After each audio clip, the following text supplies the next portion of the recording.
Hey guys, welcome to today's show. Honorée, how are you doing? Fantastic. Good to see you. Fantastic. Yes, excited. I am super stoked about this episode. Can I say it's like such a 90s surfer thing to say or 80s surfer thing? Super stoked. Super Um, stoked, man. yeah, Like bro. totally. Yeah. I feel Ah, like I'm in an old episode of The Simpsons or something. yeah. We're going to talk about something you teach. You've taught me. You teach frequently in several different areas: books, courses, webinars. Your four cornerstones of a professionally published book. So, if you guys have any published, or if you're aspiring to self-publish a book, these are super important. So, what are the four cornerstones of a professionally published book? Yeah, great question. The four cornerstones are cover and interior design. So those are one, that's under the design column. Then we have the editorial process, which I've broken up into two. So it's your editing, content editing, line editing, right? Everybody needs a little bit different type of editing. And then proofreading is separate. Hmm. And then your copywriting, otherwise known as your sales copy or the book description that you read on the back of a book, or the description of the book that's on your retail sales page. Hmm. That's all called book description copy, back cover copy. And so the reason those are important is because you don't want, as a professional who wants to make money, you don't want your book to scream self-published over the weekend without care and concern. And if you have a book like that, and I have lots of books like that, and I refuse to hold one up and throw anyone under the bus. But when I get a book that is not professionally published, that's not well done, that doesn't check the boxes, Hmm. and within each of those four, there are guidelines and things that really set you apart as a professionally published book or lump you in with the not so professionally published. And then people will just disregard you. They will look at your book cover and make that face, right? It's not a good face for those of you just listening to the podcast later, you know, you know, it's like, oh gosh. And then you wonder, is how they do this thing how they do everything, Hmm. right? Are they cutting corners in other areas? Are they going to cut corners when I hire them? And so you will be dismissed. And what you really want, and I don't like to should on people, I more must on them, right? You must write a book, you must market your book. But really, this is a directive for anyone who wants to have a perennial seller, something that sells today, tomorrow, a decade from now, is you want your book to be indistinguishable from a traditionally published book. You want someone to take a book that they bought in the bookstore that was released by one of the big five publishers and hold your book up next to it and not be able to tell that it didn't come from an old school traditional publisher. Hmm. You want them to either accept it as professionally published or at least wonder, like, wow, who published this? You did a good job. Yeah, or not think about it, right? Because they can't, Right. like you said, it's kind of out of mind because they didn't see anything that raised a flag or caused them some Right. type of notice. Right. And sometimes it is a subconscious decision, like, oh, I'm Hmm. not going to choose that because it doesn't look right. Or I'm definitely going to choose that because it is right. The branding of the book is on par with the branding of the person or company that they're wanting to engage. So important. I can't stress the importance enough. Did I mention it was important? Well, Honoré is helping me with publishing a book now, and I'm super sensitive to all these things because of the teachings you've provided, but also because of the experience that I have with books. I really love a book, and you and I have spoken about this before. You can tell a quality book when it's in your hand, when you Yes. see it. Yes. Um, I hate to say it, but if it's lacking, you, without even opening it and seeing what the author wrote, you automatically start to assume, it's just human nature, that the book is something less than what you want or expect. And that's a huge, like, obviously hit to the author. Um, but it's just human nature. And I think it's part of consumer nature to always be critical of something we're considering investing in, regardless of whether it's a $10 investment or a $1,000 investment. Correct. We're just kind of programmed to be slightly critical at the point of assessing something for a purchase. So I love that you talk about those things, and they really do come to fruition in your design. I think that what people don't understand when they're just like, oh, it just doesn't matter. I'll just hire someone on just this cheap website, or I'll just have someone do it, or it doesn't really need that level of care and concern, is they don't ever know the opportunity cost. Mm. They don't ever know the opportunity that they missed because someone said, well, I found this continuous stream of typos, or I opened the book and it wasn't full justified, or the book cover is just too simple or parochial. It could be so much better. And I think sometimes, especially in the indie community, there is a temptation to want to get it done for as little as possible, as opposed to saying, I'm willing to spend what it's going to take. I'm willing to invest what I need to invest in order to get the product that's going to sell forever. There's a lot of, there's the philosophy of the minimum viable product, and I am all for that. But I'm also interested in, what are the things that are going to set me apart? What are the things that are going to set you apart and your book apart from all the other books that are like your book? Why would someone read your book and hire you? And if you want to just do some really simple math, don't calculate the cost of the book. Calculate the income you will receive when that book works tirelessly on your behalf and just brings business to your door. As a professional, you are making money, amounts of money with commas in them. And so it doesn't take very many thousands of dollars to produce a book that is going to work like a rented mule for you. Nice. Right? It's going to feel like you're investing in a thoroughbred when you pay for it and you go, wow, this is definitely an investment. But don't we make investments with the expectation of a return on that investment? Right. Return on investment, ROI. It's only an expense when you don't expect to get anything back from it. I know that I put in about $6,000 into You Must Write a Book, which has become a now book series, workbooks, courses, a mastermind, all having its roots in the seed that is that book.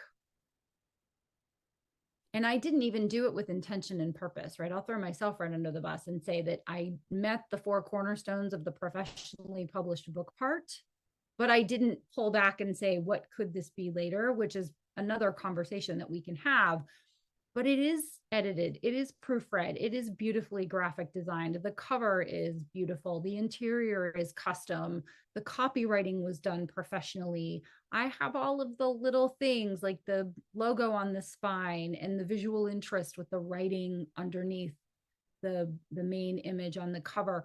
All of those things say, either directly or indirectly, this is the brand of a person who you can trust and who you should hire.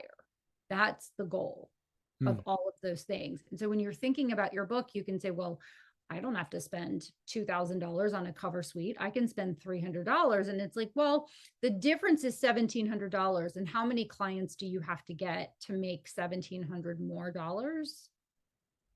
And then you're in the black forever. Forever. Forever. Forever and ever and ever. I've invested all I will ever have to invest in You Must Write a Book until I do a new edition, right? Which would be a new set of fees. Hi, well worth it. Sign me up. Yeah. Right? Let's do it. Because it has resulted in so much fruit. It is the tree that bears fruit year in, year out, season in, season out. And so that's why the 4 cornerstones of a professionally published book are so important, because you have this long, a fraction of a second to get someone's attention, get them to flip it over and read the cover description, the back cover description, and buy now, or to put it at the top of their to be read pile if it is a gift, if you are using your book to market your business. It has to be something that compels them that solves a problem and compels them to say, I'm going, I have all these other books to read. Raise your hand if you have more than 1,000 unread books on your Kindle. Hello. And a bookshelf full of books that haven't been touched, that are on my I'd really like to read them today list. I have a stack. Right? The stack of unread books haunts me and is added to daily against my, conviction. Today I will not buy a book, and then I buy two. Lied to myself once again.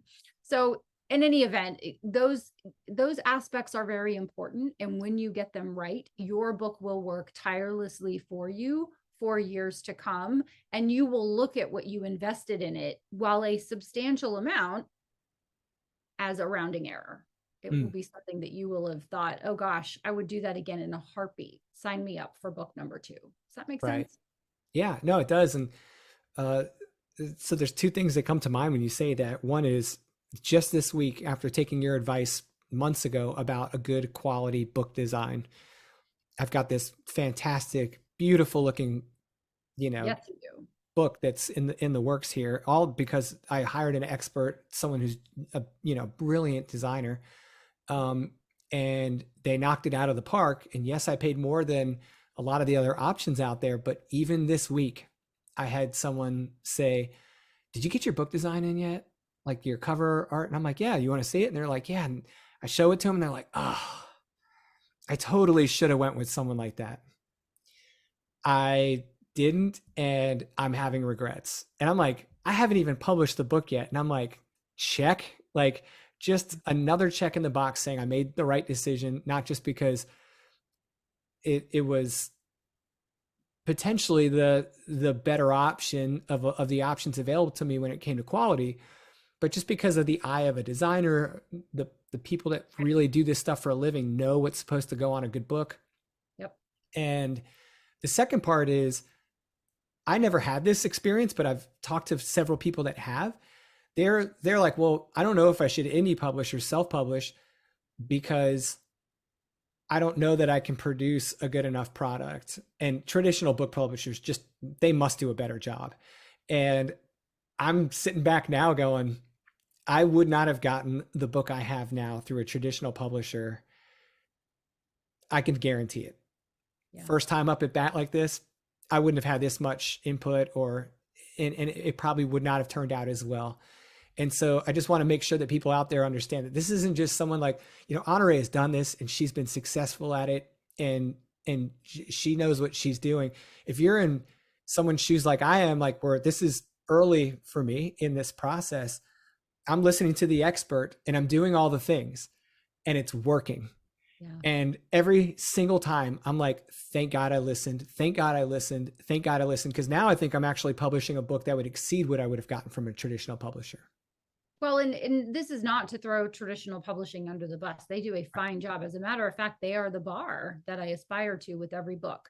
That's right. I want to be as good as or better as traditional publishing. I think that as an indie publisher, you can do the or better when you use professional editors, copywriters, proofreaders, designers, people that understand books, understand the book market, right? Understand how to deliver what readers are expecting. The better part is that you can optimize a book, which is creating the author-reader relationship, right? If you read a book from a traditional publisher, somewhere in there, they're gonna say, thank you for reading this book by Books and Books Inc. Go to booksandbooksinc.com and learn more about our authors. When you indie publish, you create the author-reader relationship, not the publisher-reader relationship. So that's the optimization piece. And then the maximization piece is in the back of the book. Again, it's not directing you to the publisher. It's directing you to what else the reader can do to engage with the author in a deeper and more meaningful way. Because if someone reads all the way through your book, they are probably thinking, oh, I really like this guy. Your book, Monetize Your Book with a Course, is about your expertise as a course provider, as a course creator, as an expert in that space. And so when someone reads your book and learns everything, one of two things is going to happen. They're going to say, I didn't learn everything I can learn in this book. What else can I do? can I take a course that he has provided, published? Yes. Or can I just hire him to do it? The number of people who have read You Must Write a Book, who then call me and go, here's my American Express card. Would you please handle this for me? There are too many details. Just from reading your book, just knowing you couldn't put everything in a book that I need to know, I would like you to handle it.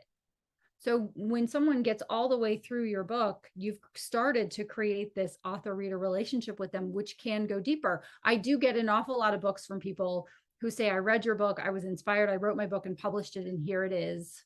And that's so wonderful. That's awesome. It has also opened the door for some other relationships, which is also wonderful. That's what your book is supposed to do. Your book is supposed to be the milkshake that brings all the boys to the yard. Okay. I'm going to tell Tammy that. Yes. Yes.